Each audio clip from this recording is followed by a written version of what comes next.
I very carefully went through all of my collection from like the top to bottom shelves, and I really tried to get those that I think really fit into the atmosphere and the kind of rare, unique notes that one would be unlikely to indulge in any other season. So, without further ado, let me start.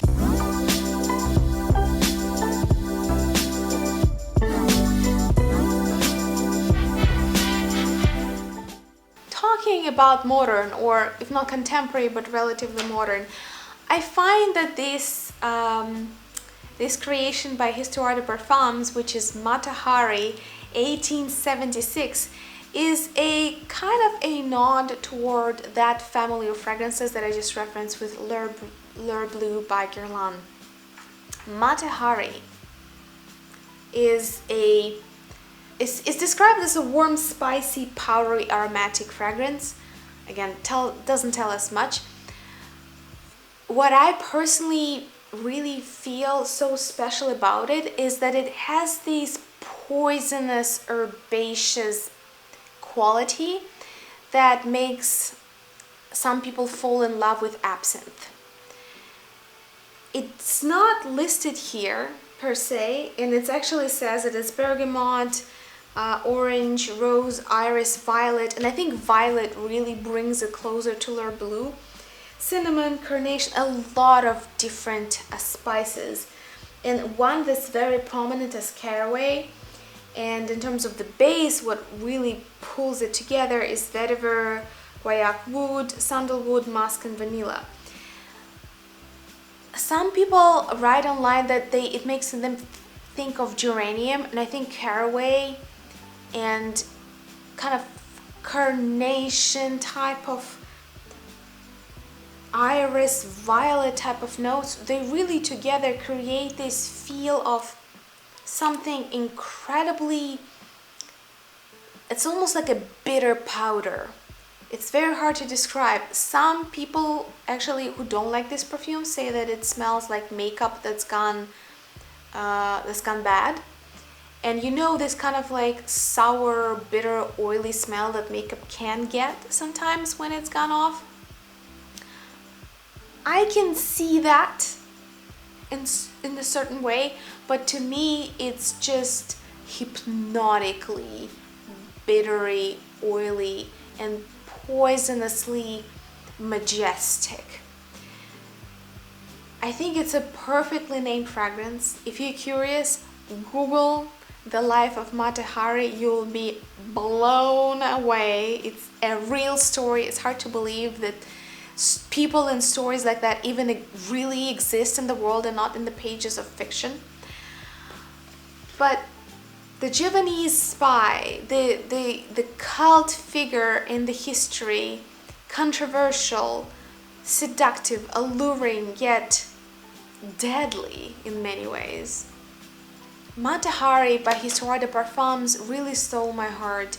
If there was a perfume that I would give the name Poison, I would call this Poison. It's just deliciously lethal in the way that how herbaceous and bitter it is, and it's also powdery at the same time. I absolutely love it, but it's not for everyone. So if you want to expand your horizons but you want to start with something a little bit more softer and melancholic, I would definitely go with L'Heure Bleu.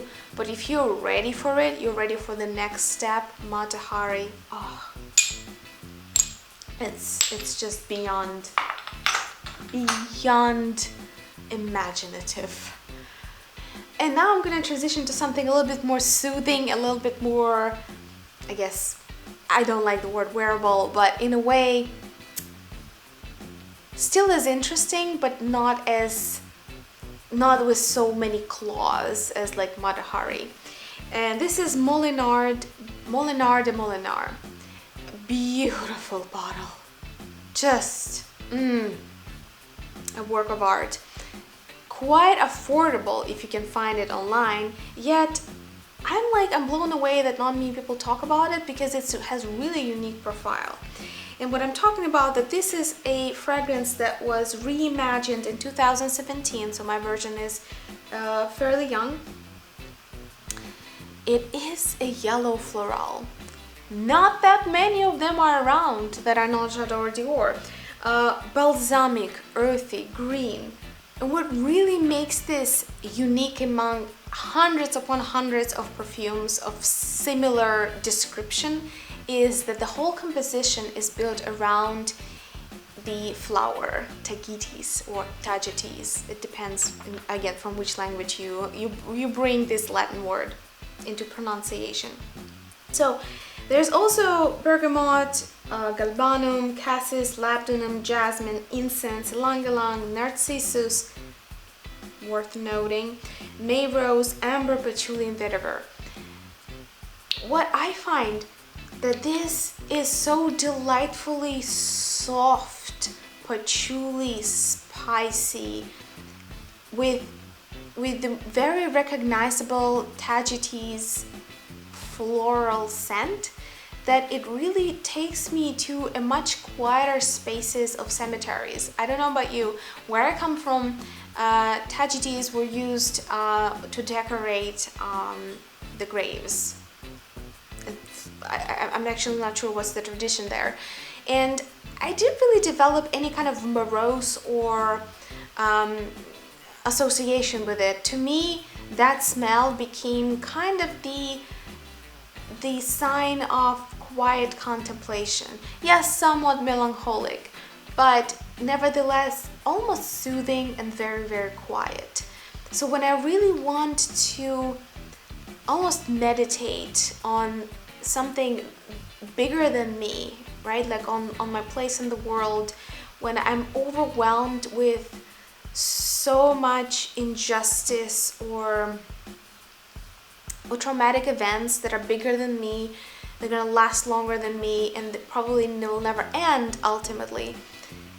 The smells of this nature really allow me to both ground myself in reality, yet find a way to just become at peace with it, to just kind of accept as is. I don't want to get sorrowful here, but what an exquisite combination, because it's both softly earthy and spicy, and yet it has this very kind of almost like spring type of floral quality to it, because narcissus, mimosa, tagetes or tagetes, all of these floral scents are very far from what we consider floral, and yet these flowers smell like that. It's a huge part of the olfactory floral world that we rarely really tap into in the modern industry. So this is why Molinar by Molinar, with its fairly affordable price, with beautiful high quality packaging and rather unique profile that really renders itself perfect for transitional weather and kind of like quiet contemplation. What a gem, what a gem.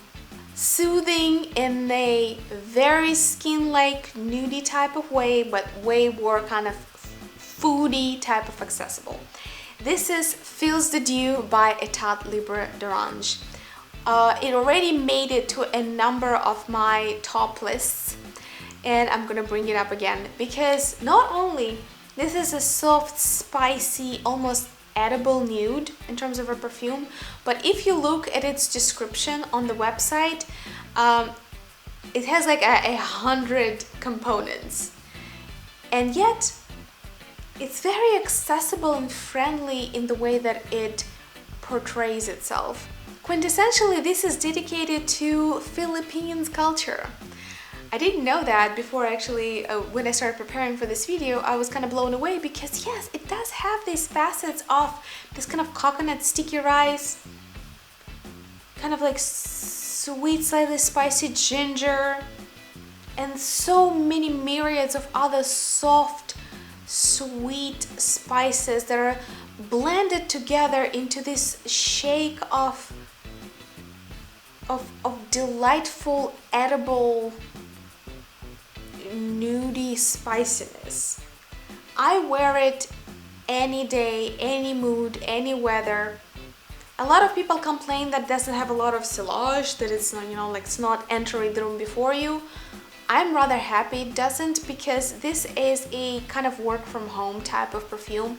It's super comfortable. It's like the softest pajamas with a little bit of, you know, like a twist, like a little bit of a sparkle, a little bit of a spicy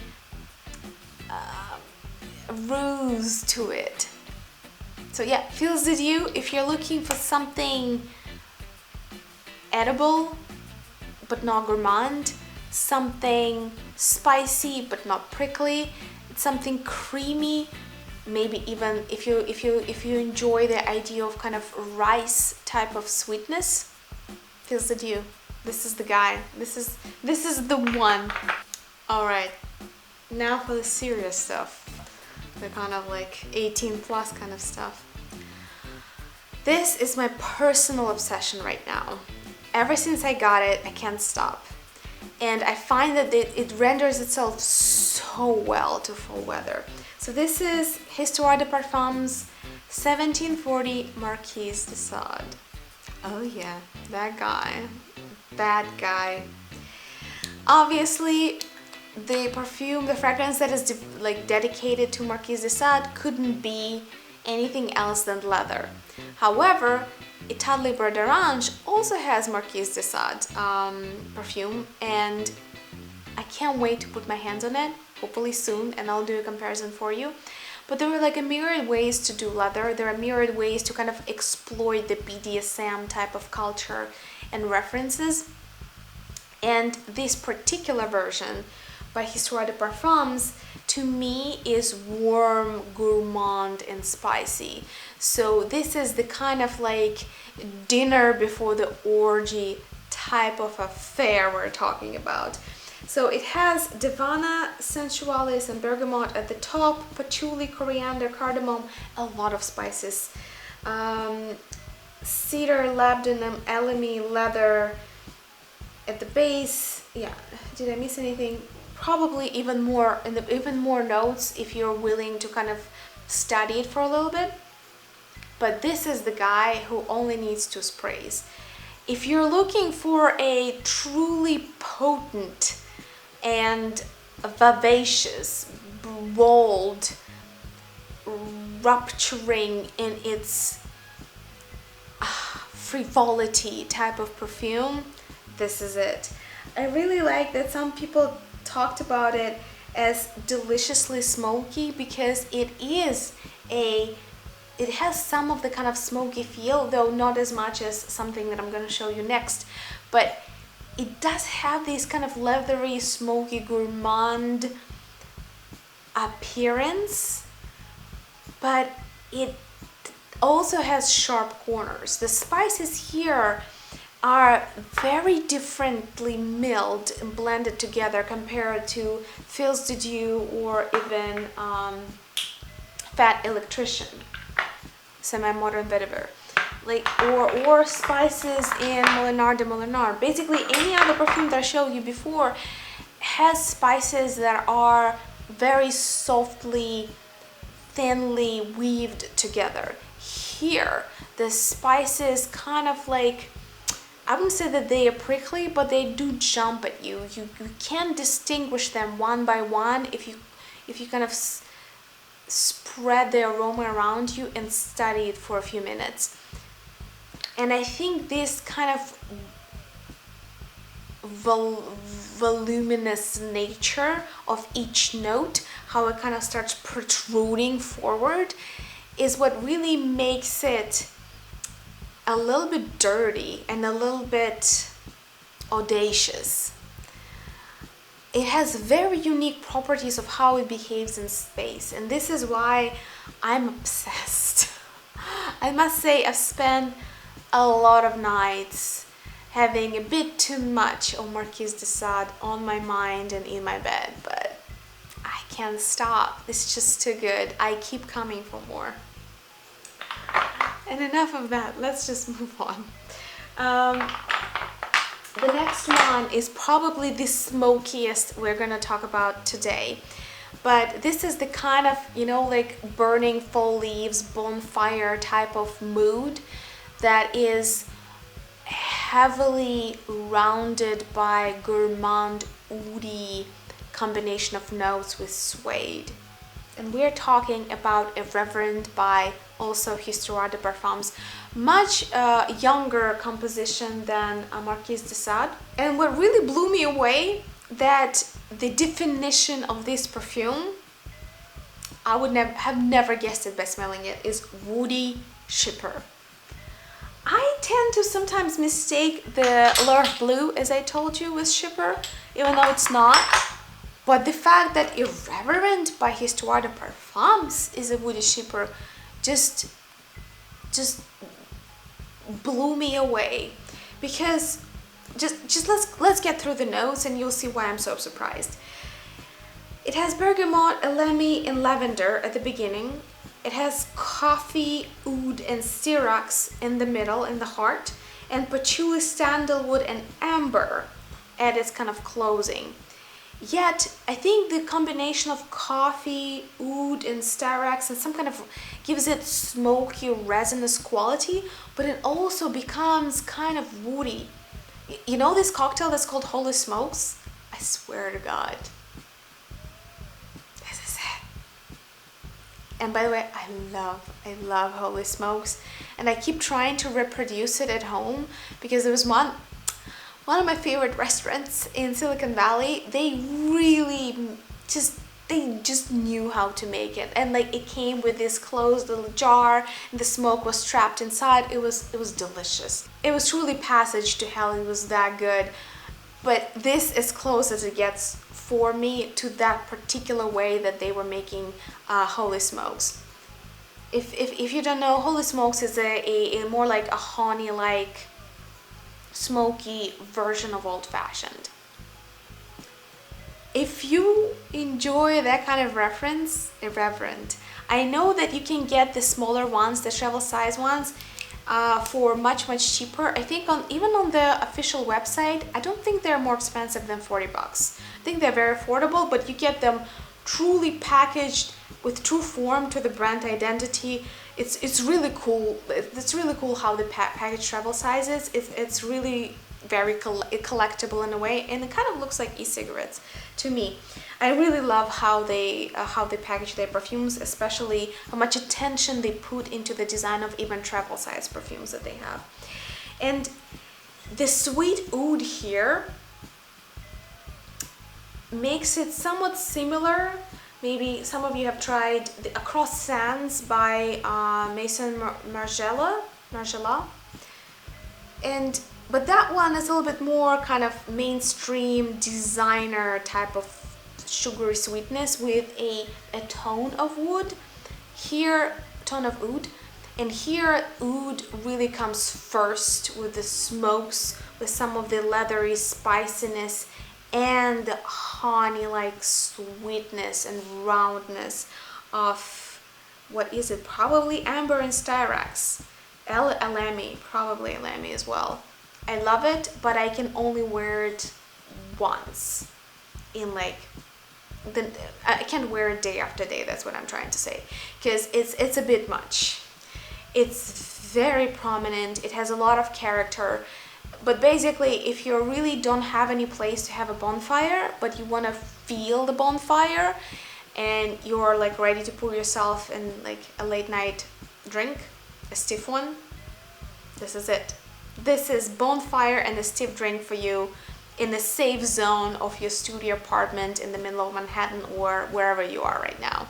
Beautiful stuff. Really unique, very strong. Your clothing will smell probably for a couple of days like you just came from the woods after that bonfire party with heavy liquor, but it's really worth it. I love it in small doses. And the last one for tonight, I couldn't really leave you without a form of supercharged, sweet, woody incense. And the one that I chose from my collection that is probably like the most woody incense that you can find is Boda Femira by Carner Barcelona.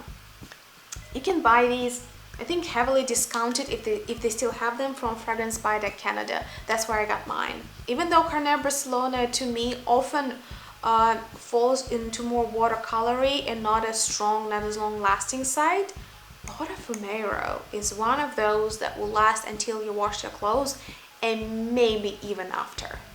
So a little goes a long way. It's an incredibly sophisticated yet loud perfume. Not very commonly that we get that combination together. And it's described as balsamic, smoky, woody, with certain berry tartness. And some people say that it's like a burning wooden church. Some people say that to me it's sweet peppery smoke, and I must attest to both. It kind of depends on which mood it really gets me, that my nose picks up either this very intense freshly cut wood accord with a lot of incense, kind of church-like incense mixed together, and sometimes it's rather peppery and through that kind of hot spicy with rather smoky side rather than incensey. It can give you both sides of the story rather easily depending on what kind of frame of reference you're coming from.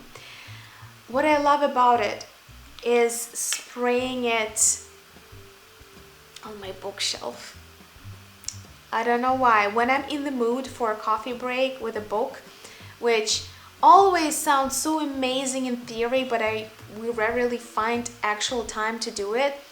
But when I really want to inspire myself to dedicate a couple of hours of like reading a real hard book, hardcover kind of stuff, I just spray it once in the area where I'm gonna sit, and I indulge for the rest of the evening.